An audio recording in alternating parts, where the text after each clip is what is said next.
FDLE troopers and Homeland Security have arrested a Venezuelan gang member in Orlando under the Alien Enemies Act. This is News 6 at 4. I'm Ginger Gadsden. And I'm Louis Bolden. Governor DeSantis is calling this the first arrest in the nation under the act. News 6's Laverne McGee joins us live with what she's learning. Hi, Laverne. Yes, I am here at the Florida Highway Patrol headquarters here on I Drive.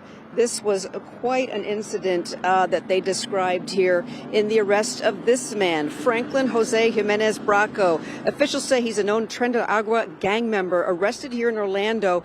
The arrest was a collaboration of federal, state, and local law enforcement. Let's hear from Chief John Mina. Our main goal at the Orange County Sheriff's Office, like everyone else up here, is to get these violent gang members that are terrorizing our communities off of our streets and out of the state of Florida and out of the country. We continue to see that they have committed violence in our communities, including extorting people. So we are all committed to this in partnership with ICE and the state and all the local. We're all working together as one team to get this done. So again, you've been hearing about this gang member and this Venezuelan gang from President Donald Trump, who's made it a priority to have these gang members arrested and taken out of the country. So this is a joint force effort. We're going to be hearing more about that. Again, also Governor Ron DeSantis said that he was, of course, supporting this whole idea of local law enforcement assisting with the federal agencies to get rid of these gang members. Reporting live in Orlando, Laverne McGee, Getting Results, News 6. All right, Laverne, thank you. And now to the battle against the brush fire in Miami-Dade. The Monroe County Sheriff's Office says an 18-mile stretch of US 1 is now back open. But deputies say they expect more closures and delays while crews battle the flames. So far, the fire has burned 25,000 acres, and it's around 30% contained. Here in Central Florida, crews are keeping an eye on a brush fire in Volusia County. This is in the Samsula area near State Roads 44 and Tomoka Farms Road. So far, the fire has covered 336 acres and it's 80% contained. Meteorologist Jonathan Kagas is pinpointing everything we need to know about these conditions out there. Jonathan. Yeah, and the good news is, we were talking about this yesterday, that the wind was going to help the firefighters out in getting control of these fires. We're looking at the satellite now, the image anyway, where it kind of paints the picture of where these fires are, which we're talking yesterday. It's a multiple small fires south of Samsula. Here is State Road 44, and then that is the footprint of where the fire is. And again, yesterday we had the smoke blowing east. Today we have that light wind pushing the smoke from north to south a little bit, so that's why we're seeing that smoke. Here in parts of Titusville, Mims, this is a better observation of where those fires are. We also have one that has been burning in Lake County as well, right around Lake Catherine, just to the west of DeLand and Volusia. But here is that smoke plume, again, that's kind of drifting into Mims, Titusville, Port St. John. You might be seeing and smelling some smoke. Same deal at Cape Canaveral because the wind has shifted, albeit lighter, out of the north now. Temperatures on the cool side if you've been outside today. We're at 60 at the Cape, 65 in Oviedo. We're in the mid-60s in Wildwood, Bushnell, Coleman, Lake Panasoffkee. As skies remain clear and the winds continue to calm down, the temperatures are going to drop very quickly. Tonight, we have a bunch of 30s on the map this evening for tomorrow morning. We're going to pinpoint how cold it gets, guys, coming up at about 4:17. Jonathan, thank you. New details about a man deputies were searching for on I-95. This was the scene a few hours ago in Palm Coast near Matanzas Woods Parkway. Deputies say Levon Coakley drove into Flagler County and tried to run from them. They called him armed and dangerous. The 26-year-old was stopped after he crashed in the woods. He's in the hospital now with some injuries, but after he's released, he is going to jail for resisting arrest charge. Today, a state representative announced she wants to move to the Florida Senate and run for the late State Senator Geraldine Thompson's seat. State Representative LaVon Bracey Davis made the announcement earlier today. Today, with deep reverence, I vow to continue her fight. After much prayer, with the blessing of her family and a heart full of purpose, I am proud to announce my intention to run for the Florida State Senate, District 15. State Senator Geraldine Thompson died last month at 76 years old after complications from knee replacement surgery. State Representative Davis says she shared close bond with her and considered her a mentor in Tallahassee. During the press conference, she also announced a bill to name a section of South Street in Orlando Senator Geraldine Thompson Way. Now, State Representative Davis will be running up against her brother for that Senate District 15 seat less than 24 hours after Thompson's family announced her death last month. Former state Senator Randolph Bracey posted this video on social media from Italy, saying he will be running for her seat. He lost against Thompson in the primary last year. President Trump and his administration are explaining what's next for student loans and students with special needs now that he has issued an executive order to dismantle the Department of Education. The president says student loans, Pell Grants, and funding for children with special needs or from low-income families will be fully preserved, but redistributed to other agencies and departments. He says the Small Business Administration will be handling student loans going forward, and Health and Human Services will oversee issues relating to students with special needs.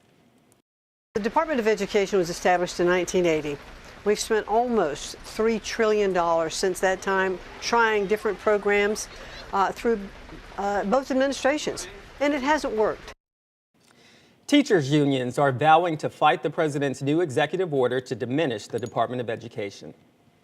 And we recently told you about a pilot program at Wekiwa Springs State Park this summer, the one where you need a reservation to get in, even for a day pass. Yeah, so we wanted to know how it's working, and is it so busy that you're already out of options? News 6's Catherine Silver set out to get some answers to get you results despite what you may have seen online.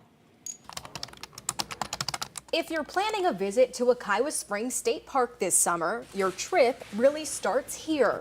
Reservations are now required for anyone who wants a day pass to the park northeast of Orlando. We wanted to see if it's working now that this system has been in place for over a week. Online, it looks like it's fully booked through the summer, but is that really the case? We called Wekiwa Springs. I see it shows it's fully booked starting May 21st. It turns out reservations can only be booked so far in advance. You can only book reservations 60 days out, which means you may need to wait closer to your trip to see the real availability. We drove out to the park Friday to see how popular it was during spring break. There were no passes available for general entry, but there also wasn't a line.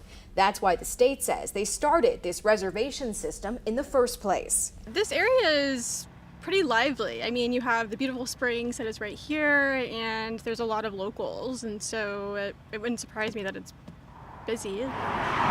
Our News 6 viewers have also been sharing their feedback with us on Facebook. One said, "It's about time. I live in the area and congestion gets ridiculous." Another wrote, "They should do it for weekends only. There's no lines Monday through Friday." And how is it possible there's mixed reaction? Waiting in line at 4 a.m. was ridiculous, and many people would never get a chance to go. I hope Rock Springs follows suit. People do have to really plan out their days if they want to come here. So, I mean, any way to think of an efficient system, I think, is a good way to go. Here's a tip we learned today. If you do want to visit the park this summer and it is fully booked, the state says they'll open up reservations as people leave. You can sign up for notifications. We've put a link for you on clickorlando.com. I'm Catherine Silver, getting results, News 6. And that's why you ask questions. Right, right. Because I'm sure people heard it's like, oh, I love that place, I want to go, and to think that it's already fully booked, even for the summer, but that's the technicality. You can only book so far in advance. And thinking about people sitting in their cars waiting in the Yes. summer. Oh, no, that's not going to work out. Okay, so here's where you come in. Open your camera app, scan the QR code you see right now on your screen, and click the link. It will take you to our poll of the day. Which is your favorite spring in Central Florida? Here are your choices: Alexander Springs, Blue Spring, De Leon Springs, Juniper Springs, Rock Springs, Wekiwa Springs, Disney Springs, wink, or other. So far, who's leading here? Is it Rock Springs? Oh, gosh. It looks like Rock Springs. Yeah, Rock Springs is leading that one, which I'm surprised. They're all. I don't think you can go wrong with any spring here, except, well, Disney Spring, that's different. They're all nice. A lot of shopping going on there. You can also go to clickorlando.com/react and send in your response to our poll that way as well. All right, federal investigators want bridge owners to figure out whether dozens of notable bridges across the U.S. are at risk of collapsing. We'll tell you the 2 Florida bridges they want them to take a closer look at. Plus, to begin with, I had a good wife. We're married 75 years. Wow. Lovely years. Beautiful. So she was a big part of my life. So that's a good part. And I stay active. I like competition. he looks great. This avid tennis player and decorated World War II veteran is turning 100 years old. He shares how he's able to keep an active lifestyle. Winds are backing off as expected. That's going to help to bring us a pretty chilly night tonight. We're going to talk about how low temperatures go to start your weekend in a few minutes. You're watching News 6 at 4, Getting Results. We'll be right back. News 6 Insider is sponsored by Orange County Library System.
A local Purple Heart recipient and avid tennis player is turning 100 years old. Yeah, News 6's Andy Casada introduces us to a special senior who is proving age is just a number. When I heard there was a 100-year-old man who's still hitting the tennis courts 3 times a week, I said I had to see it for myself. So I grabbed a racket and I came out to hit the courts with Milton Chunin, also known as Mike. And let's just say he taught me some great lessons. You got it, Mike? Oh. Milton Chunin may have just turned 100, but don't think for a second he's slowing down. What do we got? 3 times a week, he shows up to the Mount Dora tennis courts with the Lincoln Street Senior Friends and shows up everyone else. Ooh, that's a good one, Mike. Ah! That was bad. That was close. I think you're giving me good luck. How does it feel to be turning 100? Oh, just great. I'm enjoying it. Yeah? Yeah. You look great. Oh, I feel good. The truth is, Milton isn't just playing. He's winning. His backhand, sharp. His footwork, surprisingly quick. And his competitive spirit, Mike, make me look good, okay? unmatched. I'm gonna have to start playing tennis more often. You inspired me. So what's his secret to staying active for a century? Well, to begin with, I had a good wife. We're married 75 years. Wow. Lovely years. Beautiful. So she was a big part of my life. So that's a good part. And I stay active. I like competition. A decorated veteran of World War II and the Korean War, this Navy pilot never let anything slow him down. Just keep active. Just keep doing what you want to do. His skill at playing bridge is also one to behold. And with other activities, he still does not act old. Well, Milton just turned 100 and he just ran circles around me. I think I'm just going to stick to reporting. You're special, Mike. Well, I don't know about that, but I'm enjoying life. Happy birthday. Thank you very much. Absolutely. You added to it. In Mount Dora, Angie Casada getting results, News 6. Picture. 1. Okay, Amazing. I'm in love. He is incredible. What a great guy. Oh yeah, I lost both my parents in their 70s. Yeah. So to live to 100 What a and gift to be that is. active like that is a blessing. I wanted Angie to check his ID because he doesn't look 100 at all, but I think the key he described is like movement is medicine. Yeah. And Yeah. he's been moving all these years, so happy birthday. Happy oh my gosh. birthday, Fantastic. All right, Hey, time now to talk about our forecast with meteorologist Jonathan Kegas. Jonathan, do you think you'll be moving like that at 100? Heck no, I'm not moving like that now. I mean, geez. It's fantastic, for sure. It's great. Great weather outside to do any kind of moving this weekend. It's going to be a little crisp tomorrow, so if you're not a fan of that, just give it a couple of hours. The sun is going to help to warm us up very, very fast tomorrow. 65 in Oviedo. Good evening in Palm Bay. We are at 66, 62 degrees in Melbourne. Cool, 66 as well for us in Kissimmee, Bushnell, and Groveland. Popular number tonight. We are also at 66 degrees. Look at the temperature change behind our front. This is 24 hours ago. We were 15 to 25 degrees warmer. Look at this. In New Smyrna Beach, we were 25 degrees warmer yesterday than we are right now, just after 4 o'clock. Claremont, we are 15 degrees cooler at this hour. Again, a big time change thanks to that cold front from yesterday. It's going to get even colder tonight.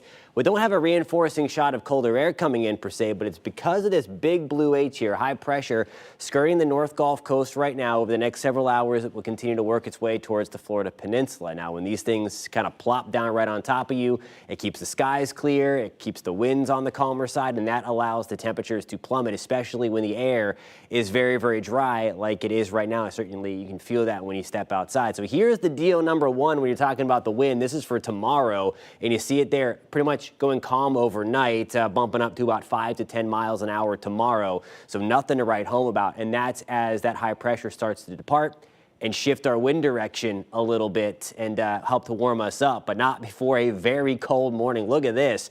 37 in Denellen, about the same ballpark where we woke up to this morning. 38 degrees in Ocala, 38 in Palm Coast. We're in the low to mid 40s, even into the Orlando area, upper 40s along the Space Coast, hanging around 41 in Oviedo, 40 degrees in Titusville. Now here's a look at tomorrow afternoon.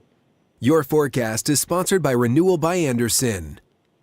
Dominant sunshine. Tomorrow it's going to feel great once we get beyond that little crisp start to our morning. 76 in Leesburg. We're at 76 in the Villages tomorrow, pushing 80 degrees in Orlando. We are a couple of notches below where we should be for this time of the year. Then we start to turn things warmer a little bit. Our winds will shift out of the south on Sunday. That will help to get us back into the low to mid 80s, and then that's where we stay going forward. Our next little system comes through on Monday. It's teeny tiny. Rain chances only at 20%. It might go up a little bit later into the evening, but otherwise we should be on the drier side for the next 7 days at least. We're at 83 on Tuesday, and the bulk of the upcoming work week, guys, staying in the low to mid 80s. All right, Jonathan, thank you. Federal investigators say dozens of bridges around the country face a potential disaster. They want bridge owners to take a closer look at them, and on the list, 2 popular Florida bridges. What you need to know next. You're watching News 6 at 4, getting results. We'll be back in just a moment. This portion of the news is sponsored by Light Orlando, delivering hope together.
It has been nearly a year now since a cargo ship crashed into the Francis Scott Key Bridge in Baltimore, killing 6 road workers. And now the National Transportation Safety Board released new information on the investigation into what happened. They found the structure was almost 30 times over the acceptable risk level for critical or essential bridges.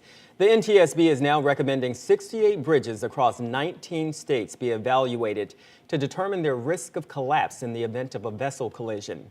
This includes the Sunshine Skyway Bridge near Tampa and the James Point Bridge in Jacksonville. Both were built in the late 80s. A risk level above the acceptable threshold doesn't mean a collapse from a vessel collision is an absolute certainty. What we are telling bridge owners is that they need to know the risk and determine what actions they need to take to ensure safety. Both the Florida bridges were listed as critical and essential in the report. We explain what the report says about evaluating risk factors in this story on clickorlando.com. It is right there on the home page. Several election seats will be up for grabs for a portion of Central Florida. Coming up, which districts are in the race and what voters can expect on the ballot. You're watching News 6 at 4 on a Friday. Getting results. We'll be right back.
Live from clickorlando.com and WKMG, we're getting results in your neighborhood. Now at 4:30. Now at 4:30, early voting for Florida's special election in Congressional District 6 starts tomorrow. We'll take a look at what voters can expect. But first, loud voices expressing concern after the sudden announcement of a hospital closing. Even some workers are protesting that controversial decision. So glad you're with us. I'm Ginger Gadsden. And I'm Lewis Bolden. This is News 6 at 4:30, getting results. Orlando Health says because of years of neglect and costly repairs, it will shut down Rockledge Hospital on April 22nd. Before then, News 6's James Sparvero is talking to the healthcare workers who are scared of what will happen to their patients. Rockledge is known for Ashley's. If you know anything about the restaurant, you may have heard it's perhaps the most haunted in the country. We've got a whole nother story about that Matt and Ginger worked on. That's on clickorlando.com. What's really scary to the people here today is what's happening across the street. Orlando Health closing Rockledge Hospital in just 1 month. And one of those 900 employees who are going to be impacted is Nurse Matt Price. Matt, I've heard a county commissioner say that closing the hospital will result in people dying. Do you feel the same way? Yes, I do. Time is of the essence when we're talking about people having heart attacks, strokes, delivering babies. If you don't get seen fast, your potential of dying is much, much more. What about the condition of the hospital? Orlando Health said it's in bad shape and that it's in fact not safe for employees or patients. We've had our issues with this old building, certainly, but you know, even since October when Orlando Health has taken over, they have already started making some repairs here. I say the building can stand until a new one can be built. A new hospital is being built in Brevard County, but it's in Merritt Island and under a different hospital chain. I asked Health First in the meantime how their services will help people in Rockledge right now. Lance Skelly told me they're about to start flying a second medical helicopter in the county. This is actually going to double our fleet, so that actually goes into effect starting Monday, which we're really excited about. Orlando Health says it's going to build a new hospital in Brevard too, but they haven't said when or where. The Health First Hospital in Merritt Island is expected to open in 2027. In Brevard County, I'm James Sparvero, getting results, News 6. All right, let's take a live look now. This is Mount Dora, which is beautiful. And it was a little bit cooler across Central Florida today, and it's been a bit breezy. That sun, though, has been sticking around, adding a little bit of warmth and comfort if you're sitting outside today. Meteorologist Jonathan Kegas is pinpointing our forecast going into the weekend. Jonathan. Yeah, guys, we were talking about that yesterday, how it might feel much better in the sunlight today. And certainly if you're walking the dog or something, you get one of those big trees. It has a difference on him when you walk underneath it. The one thing that we are all appreciative of is the wind. It has backed off significantly, is what we were talking about yesterday. Again, still gusty at times, but we will continue to watch the wind subside through the rest of the evening and basically going calm through the overnight. It's those clear skies, calm winds that will allow temperatures to drop very quickly tonight, this evening, as we move through the overnight. 64 in Leesburg right now. Mount Dora, we are at 66. And to Apopka, Zellwood, Tangerine, good evening. We're back into the mid-60s as well. 57 in New Smyrna Beach. We are at 60 in Daytona. And again, once the sun goes down tonight, these temperatures will fall like a rock the next time we talk this evening, because after basketball tonight. 69 degrees by 6 o'clock. We're back to the low 60s by 8, and then by 10 o'clock already dipping into the mid-50s again. We will continue to watch things drop very quickly again. We're going to pinpoint when the wind starts to go back up, and then when temperatures make a run for the middle 80s again, guys, coming up at about 4:47. All right, we'll see you then. Thanks, Jonathan. And because of the cold air sticking around for another night, Brevard County Emergency Management announced it will open a cold weather shelter again tonight. The shelter is located at Life Point Ministries at 4220 South Hopkins Avenue. That's in Titusville. The shelter opens at 5, and they will be serving dinner and breakfast. And results 2025, early voting for Florida's special election in Congressional District 6 starts tomorrow. And supervisors of elections are already making final preparations. News 6's Angie Casada is in Mount Dora with what voters can expect. Yeah, Lake County is just 1 out of 4 counties that's going to be taking part in this special election. We were actually in Volusia County yesterday where the canvassing board met to certify ballots like this one. This is a sample ballot right here. We spoke with Supervisor of Elections Lisa Lewis, who gave us a full breakdown on what voters need to know. With just 2 weeks until Florida's special election in Congressional District 6, supervisors of elections are finalizing preparations and reminding voters to be prepared. Really to find out if they do live in Congressional District 6. In Volusia County, we have 2 congressional districts that represent us, 6 and 7, so it's only for 6, which is the northern half of the county. And if they go to our website, we have right here, it says, do I live in Congressional District 6? Okay. Learn more, you can click on it. It pulls up an interactive map. You can put in your address and find out exactly where you go to vote and if you are eligible to vote in this election. Real easy. Very easy. Voters in Volusia, Flagler, Lake, and Marion counties will decide who replaces Mike Waltz, who left Congress to serve as President Donald Trump's national security advisor. This is one of 2 vacant seats in Florida's 28-member House delegation. State Senator Randy Fine won the Republican primary, while educator Josh Wheels secured the Democratic nomination. The winner will head to Washington after the April 1st election. Supervisors are also watching potential changes to state voting laws, including a proposal to require audits of all election results. Actually, Volusia County is a little ahead of the game. We have been utilizing clear ballot audit system for 4 years. So it's 2 election cycles, 22 and 24, where we audit 100% of our election results. Again, early voting kicks off tomorrow, this Saturday at 8 in the morning until 5 in the afternoon in Volusia. We heard here in Lake County it's going to be from 10 o'clock to 6 o'clock. And again, those supervisors are encouraging folks to come out early so you can avoid those long lines. Reporting in Lake County, Angie Casada, Getting Results, News 6. Brevard County is getting ready to hold a special primary election. It'll be for the state seats being vacated by Randy Fine of Senate District 19 and Debbie Mayfield of House District 32. Fine is running for U.S. Congress. Mayfield is leaving her state House seat to run for the state Senate.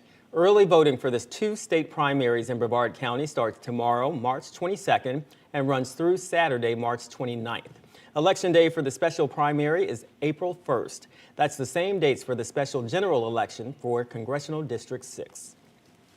We keep tabs of every election for Central Florida this year. You can find the full list by heading to clickorlando.com. In Orange County, deputies responded to a shooting in the Pine Castle area last night. It happened on Creekwood Drive. This is just behind Weingard Elementary School. Orange County Sheriff's Office says that they got there. They found an 18-year-old man who had been shot. He died at the hospital. He has been identified as Divine Freitas. Now, we are waiting for more information from detectives as they are still investigating. We'll keep you updated as we learn more. 2 bills that would change how we refer to the Gulf of Mexico in state laws and educational materials are heading to the House floor.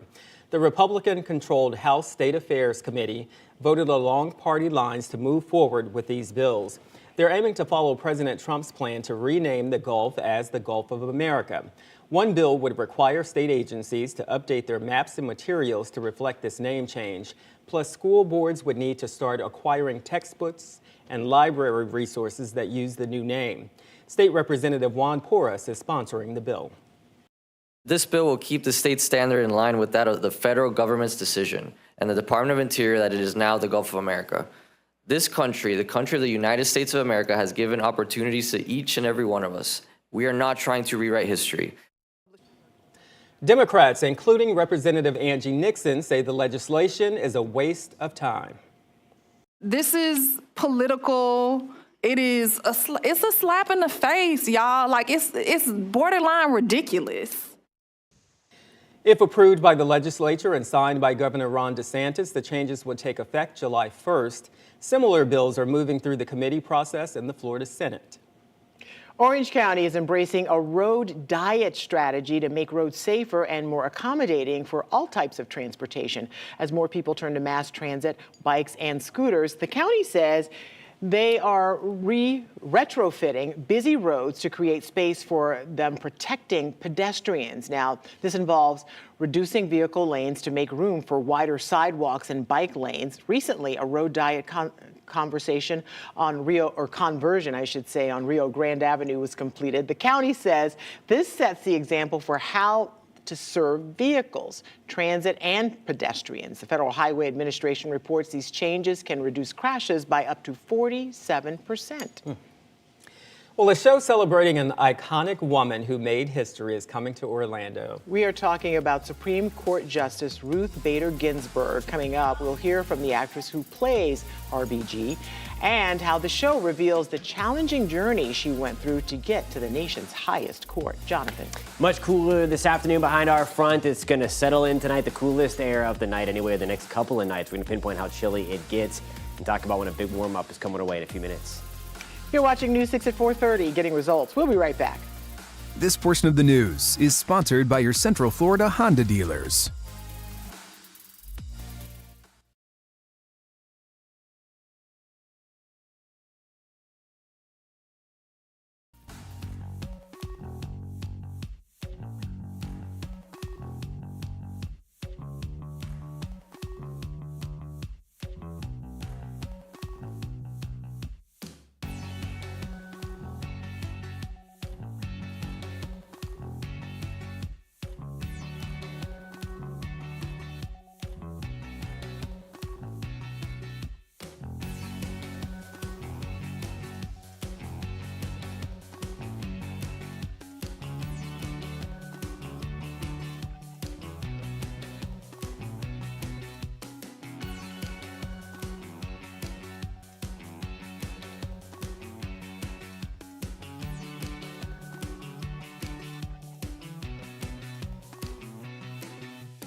Supreme Court Justice Ruth Bader Ginsburg is known to be a women's rights champion who became the court's second female justice. Yeah, now there is a show celebrating her life and her journey to the nation's highest court.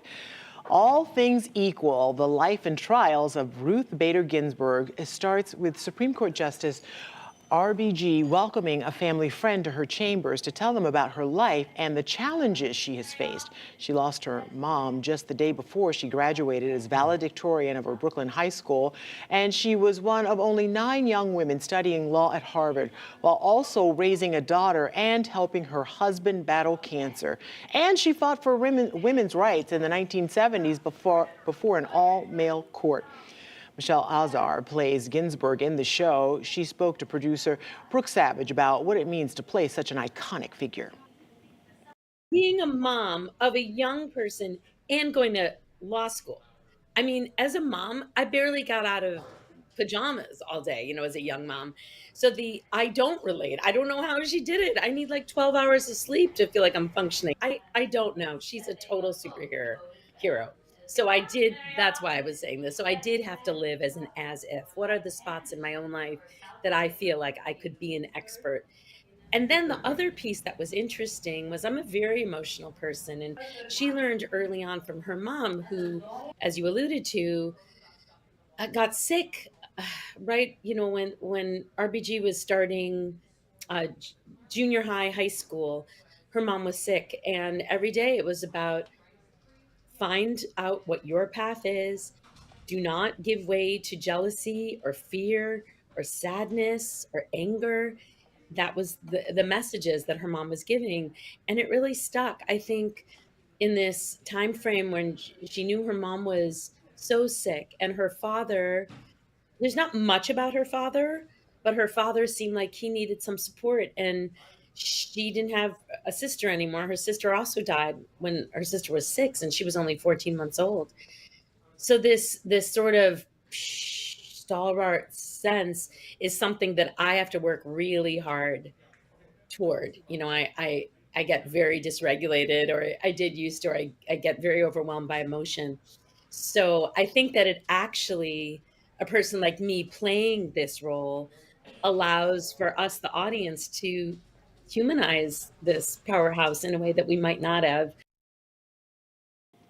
That's incredible. Oh, yeah, You what know, a big role. And I think people don't realize everything she went through to ascend to the nation's highest court. And it's easy to be successful when things are going well. Right? But she faced all those adversities. That's incredible. So the show is running inside Steinmetz Hall at the Dr. Phillips Center this Sunday night at 7:30. And for the latest theater, arts, and entertainment news, check out the Setting the Stage newsletter.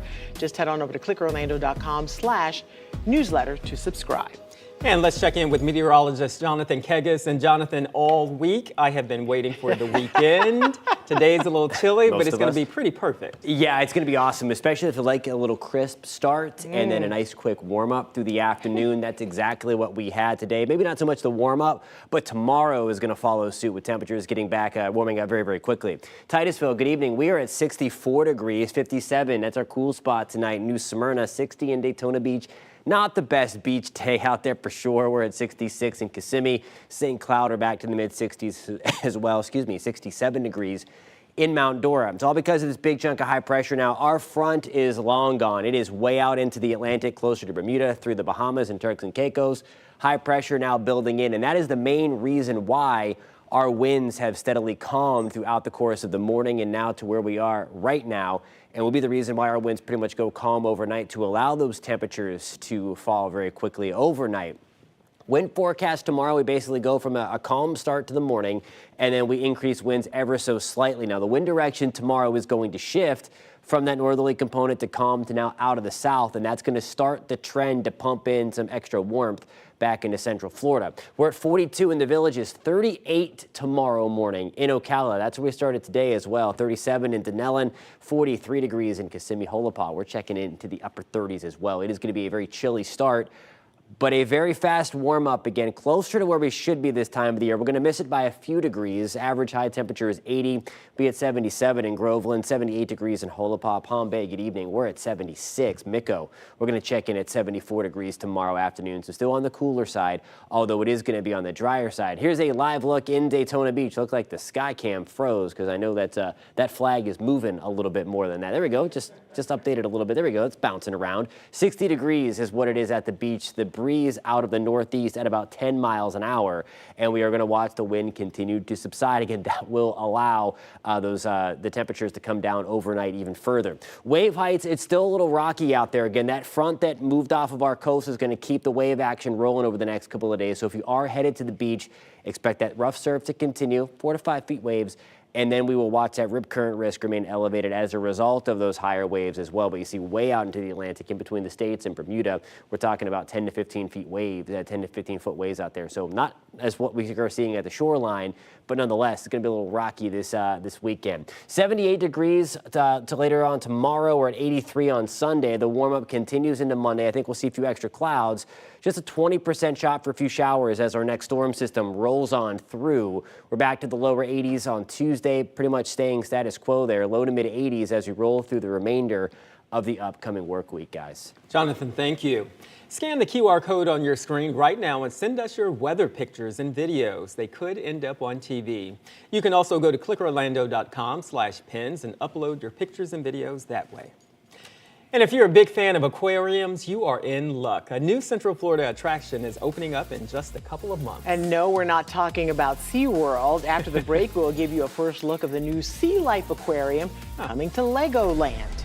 You're watching News 6 at 4:30, Getting Results. We'll be back in just a moment. Coming up on News 6 Mornings, he played hundreds of games for the Orlando Magic, and now Dwight Howard is set to receive a big honor. What the team is doing for the defensive player nicknamed Superman. Plus, we'll have your weather and traffic every 10 minutes. We'll see you Monday starting at 5.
All right, Central Florida, get ready for a splashing new attraction at Legoland Florida Resort.